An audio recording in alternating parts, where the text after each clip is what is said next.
रुकिए, ये 30 स्क्रीन की वीडियो आपकी सोच बदल सकती है। कृपया ध्यान से सुने, उससे पहले हमें सब्सक्राइब करना, लाइक करना, कमेंट बॉक्स में जय मां लक्ष्मी लिखना मत भूले।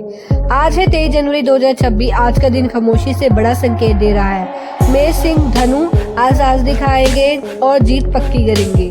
वृषभ मकर पैसे से जुड़ी खुशखबरी आने वाली है। मिथुन तुला कोई आपको याद कर रहा है, आज बात बन सकती है। कर्क वृश्चिक और मीन आज मन शांत रहेगा, भगवान का आशीर्वाद महसूस होगा। कुंभ एक नया मौका सामने है, आज हाँ कहना फायदेमंद रहेगा।